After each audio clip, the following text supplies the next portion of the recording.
नमस्कार, मैं रचना शर्मा चढ़ती कला टाइम टीवी देख रहे सभी दर्शकों का स्वागत करती हूं। आप देख रहे हैं हरियाणा के समाचारों की शुरुआत से पहले एक नजर आज की मुख्य सुर्खियों पर।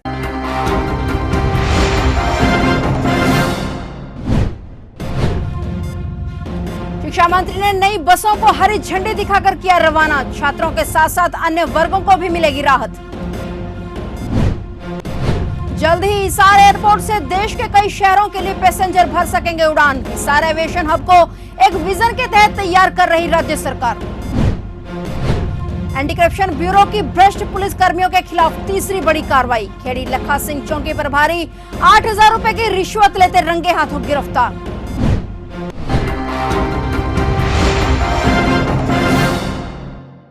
और अब समाचार विस्तार से। यमुनानगर जिले से विभिन्न मार्गों को चलाई गई 50 बसों को शिक्षा मंत्री कंवरपाल गुर्जर ने हरी झंडी दिखाकर रवाना किया। जिले से कई मार्गों पर बसों की कमी के चलते सरकारी बसें नहीं जा रही थी, लेकिन अब यमुनानगर में 50 नई बसों को अलग अलग मार्गों पर भेजा जा रहा है। शिक्षा मंत्री ने इस अवसर पर कहा कि इन बसों के आने से छात्रों के साथ साथ अन्य वर्गों को भी सुविधा मिलेगी। सिटी बस सर्विस को लेकर उन्होंने कहा कि इस संबंध में जो भी योजना बनेगी उस पर अमल किया जाएगा।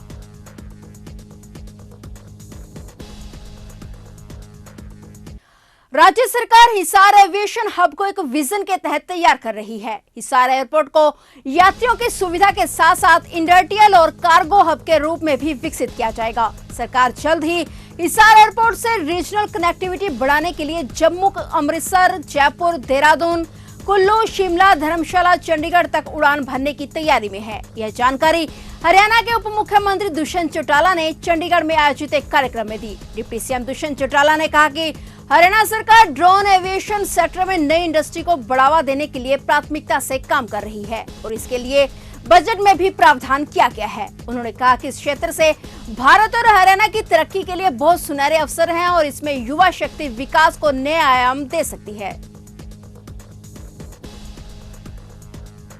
कलाद विधानसभा के 3 गांवों हरिपुरा, लांबाखेड़ी व मटौर हलके की विकास यात्रा पर महिला एवं बाल विकास राज्य मंत्री कमलेश ढांडा और कुरुक्षेत्र के सांसद नायब सैनी पहुंचे। लोकसभा व विधानसभा चुनाव 2024 की आहट से पहले हलके को खुश करने की जुगत में भाजपा नेता लगे हुए हैं। इस दौरान उन्होंने हलके के गांव हरिपुरा को सुख समृद्धि की कामना के साथ 11 उद्घाटन व 5 शिलान्यास कर इन गाँवों को 9 करोड़ 60 लाख रुपए की विकास परियोजनाओं की सौगात दी। एक है लक्की मानती आई है राज्य मंत्री कि यहीं से विजय श्री का खाता मिलता है। विभिन्न विकास योजनाओं की सौगात देने जा रहे हैं। क्या इसको लोकसभा चुनाव की तैयारी मान दिया जाएगा?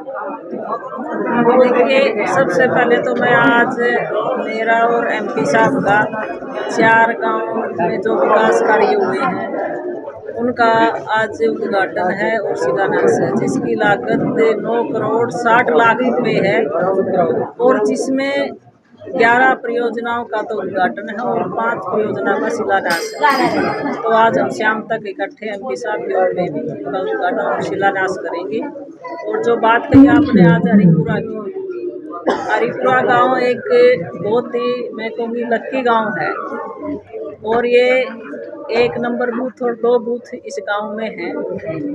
जब लोकसभा का चुनाव हुआ और विधानसभा का चुनाव 2019, तो शुरुआत यहीं से हुई थी। इस गांव ने जब पेटियां खुली तो यहीं से हमारी जीत की शुरुआत हुई थी। तो मैं गाँव वालों को बहुत बहुत बधाई देती हूँ और आगे भी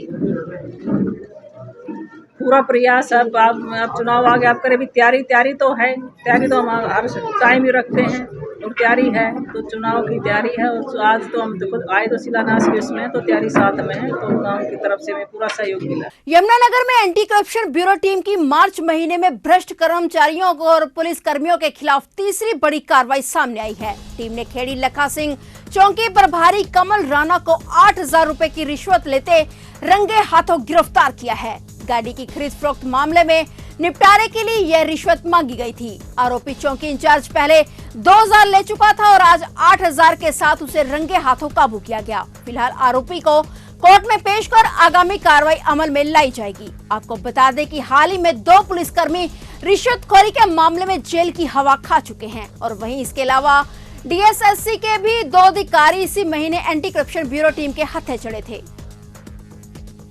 किया है? ये जी शिकायतकर्ता जोगिंदर सिंह ने टोल फ्री नंबर है हमारा भ्रष्टाचार निरोधक ब्यूरो का, उस पर फ़ोन करके कंप्लेंट दी थी कि एएसआई कंवल सिंह है, चौकी इंचार्ज खेड़ी लखा सिंह, जो इसने कुछ दिन पहले 2021 में इसने गाड़ी बेची थी स्विफ्ट डिज़ायर, जोगिंदर ने खरीदी थी इसने नरेश कुमार से, और उस नरेश कुमार ने इसके अगेंस्ट चौकी खेड़ी लखा सिंह में कंप्लेंट दी है कि इसने इसकी बकाया पेमेंट नहीं दी, और उस संबंध में इसने चौकी इंचार्ज ने कंवल सिंह है जो ये एएसआई, इन्होंने इससे 10,000 रुपये की डिमांड की थी कि भाई आपका मामला ये रफा दफा करवा देंगे, ऐसे ही आप मुझे 10,000 रुपये दे देना। और इन्होंने दबाव बनाकर इस पर जोगिंदर पर 2,000 रुपये से मौका पर ही रिश्वत के ले लिए, और बाकी के लिए इसने 2 दिन का टाइम इसको दिया था, जो आज उच्च अधिकारियों गण के आदेशों पर निरीक्षक अमित कुमार जी के अध्यक्षता में एक टीम गठित की गई, रेडिंग टीम, और ड्यूटी में स्वतंत्र गवाह और राजपत्रित अधिकारी को साथ लेके, छाया गवाह को साथ लेकर के, मुद्दई को साथ लेके, और चौकी खेड़ी लखा सिंह में जाकर कंवल सिंह मुद्दई ने उसको पैसे दिए, उसने उसे मांगने पर एएसआई कंवल सिंह के मांगने पर मुद्दई ने उसको पैसे दे दिए रिश्वत के, और उसको फिर हमने मौका पर ही रेड हैंडेड पकड़ लिया। राहुल गांधी की सदस्यता खत्म किए जाने के विरोध में कांग्रेस पार्टी ने सत्याग्रह शुरू कर दिया है। इसी कड़ी में जिला कांग्रेस ने गांधी चौक पर महात्मा गांधी की प्रतिमा के सामने ही सत्याग्रह शुरू कर दिया। इस दौरान सत्याग्रह करते हुए कांग्रेस नेताओं ने राहुल गांधी की सदस्यता को निरस्त किए जाने की निंदा की। सत्याग्रह के दौरान कांग्रेस के नेताओं ने भाजपा पर जमकर हमला बोला। राहुल गांधी जी इस देश की सबसे बड़ी पंचायत संसद के अंदर यहाँ के देश के प्रधानमंत्री जो शहंशाह के रूप में आज विराजमान है, इनके साथी शाह और ये शहंशाह मिलके चंद उद्योगपति घरानों को फायदा पहुंचाने के लिए विभिन्न प्रकार की गलत नीतियों का अनुसरण कर रहे हैं। राहुल गांधी जी लगातार देश की संसद में इनके खिलाफ प्रश्न करते रहे, लेकिन एक भी प्रश्न का जवाब वो इस देश के प्रधानमंत्री ने देने का कार्य नहीं किया। आज हमें कई बार लगता है कि हमारे देश की संसद को जो बीच में म्यूट कर दिया जाता है कि आज 140 करोड़ भारतीयों के लिए ये सरकार काम नहीं करती, और ये जो प्रधानमंत्री है वो पूरे देश के प्रधानमंत्री न होकर चंद उद्योगपति घरानों के और बीजेपी के प्रधानमंत्री बन के रह गए। आज राहुल गांधी जी को जब 2 साल की सजा माननीय कोर्ट ने दी, उसके तुरंत बाद अगली कोर्ट में जाने का जो समय था उसको भी इन लोगों ने सहन नहीं किया और उनकी सदस्यता रद्द करने का काम किया। 1947 से लेकर आज तक भारत की राजनीतिक इतिहास के अंदर अपनी तरह की यह पहली घटना है कि चुनाव के अंदर कोई शब्द बोले गए और उनको षड्यंत्रकारी तरीके से 2 साल की सजा के बाद तुरंत प्रभाव से उनकी सदस्यता रद्द की गई। तो आज कांग्रेस पार्टी के तमाम कार्यकर्ता और नेतागण एक संकल्प लेते हैं कि जब जब ये जुर्मी इस देश की आवाज़ को कुचलने का काम करेंगे, जब जब देश के संविधान के टुकड़े करने का काम करेंगे, तो कांग्रेस पार्टी का हर कार्यकर्ता और नेता इस देश की आवाज़ बन के सड़कों पे उतरेगा, गांव-गांव में इनकी भ्रष्टाचारी नीतियों को और के बारे में इनको बेनकाब करने के लिए लोगों के बीच में पहुंचेगा। आम आदमी पार्टी के राष्ट्रीय सलाहकार अनुराग ढांडा ने घरौंडा में बीजेपी और कांग्रेस पर जमकर निशाना साधा। खालिस्तानी समर्थक अमृतपाल के मुद्दे पर उन्होंने पंजाब पर आरोप लगाने वाली हरियाणा सरकार को ही सवालों के घेरे में खड़ा कर दिया। ढांडा ने कहा कि हरियाणा सरकार ने यह बात मानी थी कि अमृतपाल हरियाणा में रुक कर गया था, तो उस समय हरियाणा का खुफिया विभाग कहां था। वहीं उन्होंने गृह मंत्री अनिल विज को राजनीति छोड़कर समाज सेवा करने तक की सलाह दे दी है। ढांडा का कहना है कि अनिल विज अपने पद को नहीं संभाल पा रहे हैं और उन्हें अपना पद छोड़कर राजनीति से थोड़ा दूर हटकर समाज सेवा कर लेनी चाहिए। केंद्र सरकार की रिपोर्ट है कि पंजाब आज के दिन में लॉ एंड ऑर्डर में 2 नंबर पे पूरे देश के अंदर, और हरियाणा आज के दिन में 36वें नंबर पे लॉ एंड ऑर्डर में पूरे देश के अंदर। नागरिक सुरक्षा के मामले में हम 36वें नंबर पे। तो यहाँ तो अनिल विज जी को मुझे लगता है कि वो डिपार्टमेंट ठीक से चला नहीं पा रहे, सेहत कारण है या कोई और कारण है, वो डिपार्टमेंट ठीक से चला नहीं पा रहे। या तो उनको डिपार्टमेंट छोड़ देना चाहिए या थोड़ा राजनीति से परे हट के सामाजिक काम में आ जाना चाहिए, क्योंकि जो जिम्मेदारी उनके पास है वो निभा नहीं पा रहे हैं। अनुराग जी, हरियाणा में आम आदमी पार्टी अकेले चुनाव लड़ेगी या किसी के साथ समझौता करेगी? आम आदमी पार्टी हरियाणा की जनसंख्या के साथ समझौता करेगी, आम आदमी पार्टी हरियाणा के लोगों के साथ समझौता करेगी, देश के 130 करोड़ लोगों के साथ समझौता करेगी। हमने पहले भी कहा है, सरकारें बनाना या किसी की सरकार गिराना, पार्टियों के गठबंधन करना, ये राजनीति नहीं है। लोगों तक अपने विचार पहुंचा के, उनको अपने विचार के साथ जोड़ के एक बड़ा इनकलाब पैदा करना, वो बदलाव की राजनीति आम आदमी पार्टी उसमें यकीन करती है। आम आदमी पार्टी के नेता अरविंद केजरीवाल जी आज के दिन में देश के सबसे प्रतिष्ठित, सबसे पॉपुलर फेसेस में से एक हैं, जिनसे लोग जुड़ रहे हैं, जिनकी नीतियों से जुड़ रहे हैं, और हम हरियाणा के अंदर हर चुनाव अपने दम पर पूरी ताकत के साथ लड़ेंगे। पंचायती चुनाव संपन्न हुए 5 महीने होने को हैं, लेकिन अब भी गांवों से पंचायत चुनाव में हुए मनमुटाव व आपसी गुटबाजी के चलते ग्रामीण क्षेत्रों से दो पक्षों के बीच विवाद की खबरें सामने आ रही हैं। ताजा उदाहरण गांव ढानी हरसुख का है, जहां एक पक्ष के 95 वर्षीय बुजुर्ग की मौत होने के बाद चुनाव में हुए मनमुटाव के चलते बुजुर्ग के दाह संस्कार को लेकर दो पक्ष आमने सामने हो गए। सूचना पर सदर थाना SHO रमेश चंद्र के नेतृत्व में भारी पुलिस फोर्स ने मौके पर पहुंचकर विवाद को बढ़ने से रोका और बुजुर्ग का अंतिम संस्कार करवाया। इस तरह से गांवों में दो पक्षों के बीच विरोध के सुर उठ रहे हैं। उससे तो लगता है कि अगर समय रहते गांव के मौजूद व्यक्तियों ने बीच बिचाव कर दोनों पक्षों के बीच आपसी सहमति नहीं बनाई तो विवाद काफी गहरा सकता है। ये ढाणी हरसुख में है ना, जयराम नाम के आदमी की मौत हुई थी। तो यहाँ को ज़मीन थी, थोड़े की ज़मीन है, शमशान भूमि के लिए रखी है।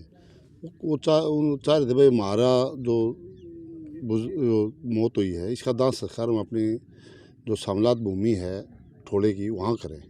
तो इस आधार पर उन्होंने यहाँ दाह संस्कार कर दिया। लेकिन जो ज़मीन है वहाँ के आसपास मकान है, वो इस बात का कह रहे थे भाई यहाँ घर के सामने ना हो गए ना, जो एक शमशान भूमि अलग से बन रही है वहाँ कहा जाए। इस बात पर इनका आपस में था। ऐसी कोई बात नहीं है, दोनों सर क्या कार्रवाई की गई? कार्रवाई तो अभी कोई किसी ने कोई लिखित वगैरह में दी नहीं है, और अगर को होगा तो उस आधार पर देख ले। फोर्स की अगर बात करें, बहुत काफ़ी फोर्स लाई गई। तो ये तो कोई ऐसी बात नहीं है, तो कानून व्यवस्था में कोई वो ना हो जाए, इसलिए कानून व्यवस्था बनाए रखने के लिए ना इसकी। सर कोई मार पिटाई ना ऐसा कोई मामला शांति प्रिय होगा। नगरपालिका कर्मचारियों ने एक बार फिर से भूख हड़ताल कर सरकार के खिलाफ मोर्चा खोल दिया है। प्रदेश भर में नगरपालिका सफाई कर्मचारी 2 दिन तक भूख हड़ताल पर रहेंगे। वहीं नगरपालिका कर्मचारी संघ के आह्वान पर करनाल के सेक्टर 12 स्थित नगर निगम कार्यालय के सामने नगरपालिका कर्मचारियों ने भूख हड़ताल शुरू कर सरकार के खिलाफ नारेबाजी करते हुए रोष जताया। कर्मचारियों ने कहा कि जब तक समझौते के अनुसार सरकार उनकी मांगों से संबंधित लेटर जारी नहीं करती, तब तक कर्मचारी काम छोड़ हड़ताल करने पर मजबूर होंगे। मांगों को लेकर आज प्रदर्शन किया जा रहा है। आज नगर पालिका कर्मचारी संघ के आह्वान पर पूरे प्रदेश में 2 दिवसीय भूख हड़ताल 12-12 घंटे की रहेगी। इसमें 29 अक्टूबर की जो समझौते की हमने 11 दिन की हड़ताल करी। सरकार ने सभी मांगों पर सहमति बनाई, मगर अभी तक कोई भी चिट्ठी पत्र जारी नहीं करा। हम सरकार से अपील करते हैं कि सरकार समय रहते हमारे मांगों पर ध्यान देकर चिट्ठी पत्र जारी करे, अन्यथा फिर हमने ये काम छोड़ हड़ताल करनी पड़ेगी। इसकी जिम्मेदारी हरियाणा सरकार की होगी। क्या कुछ मांगे थी आप लोगों की? हमारी मुख्य मांग ये सरकार ने मानी भी है, कच्चे कर्मचारियों को पक्का करना, 200 गज के प्लाट कर्मचारी को देना और 50 लाख का बीमा कराना और अन्य जो हटाए गए कर्मचारियों को वापस ड्यूटी पर लाना। अन्य काफ़ी मांगे हैं जिन पर तमाम मांगों पर सरकार ने सहमति बनाई, मगर कोई अभी तक चिट्ठी पत्र जारी नहीं है। तो 2 दिन की भूख होकर हमने ये दोबारा धरना दिया। तो 2 दिन की भूख हड़ताल रहेगी। अभी 2 दिन की भूख हड़ताल है, 12-12 दिन पूरे प्रदेश भर में होगी। पूरे प्रदेश में है। नेशनल हाईवे पर कार की टक्कर लगने से एक महिला की मौत हो गई। महिला अपने बेटे के साथ रोड क्रॉस कर रही थी। जानकारी के मुताबिक घरौंडा के अशोक कॉलोनी निवासी संतोष अपने बेटे विनोद के साथ सामान खरीदने के लिए बाजार आई हुई थी। बाजार से सामान लेने के बाद जब वे अपने घर की तरफ जा रहे थे तो हाईवे पर महिला को गाड़ी चालक ने टक्कर मार दी, जिससे वह गंभीर रूप से घायल हो गई। उन्हें इलाज के लिए घरौंडा के सरकारी अस्पताल में लेकर जाया गया, जहां से उनकी हालत को गंभीर देखते हुए करनाल के मेडिकल कॉलेज में रेफर कर दिया गया, लेकिन इलाज के दौरान उसकी मां की मौत हो गई। परिजनों की शिकायत के आधार पर गाड़ी चालक के खिलाफ मामला दर्ज कर आरोपी की तलाश शुरू कर दी गई है। ये कल एक्सीडेंट हुआ था घरोंडा में, PW रेस्ट हाउस के सामने। कहाँ से कहाँ जा रहे थे? सर ये लेडीज है जो संतोष नाम था इसका, ये अपने घर के लिए बीट रोड क्रॉस कर दी, कार ऑडी ने इसको टक्कर मारी। टक्कर लगने से एक्सीडेंट में लगी चोटों का इसकी मौत हो गई। मौके पे मौत होगी सर? सर यहाँ हॉस्पिटल में आने के बाद ही क्लियर हुई। तो क्या कुछ कार्रवाई की गई जी? सर पर्चा दर्ज कर दिया है कार के खिलाफ, चालक के खिलाफ, और मृतिका का पोस्टमार्टम करा रहे हैं। ठीक है सर, थैंक यू। तो ये थे हरियाणा के समाचार और नए समाचारों के साथ फिर से हाजिर होंगे। तब तक के लिए देखते रहिए चढ़ती कला टाइम टीवी।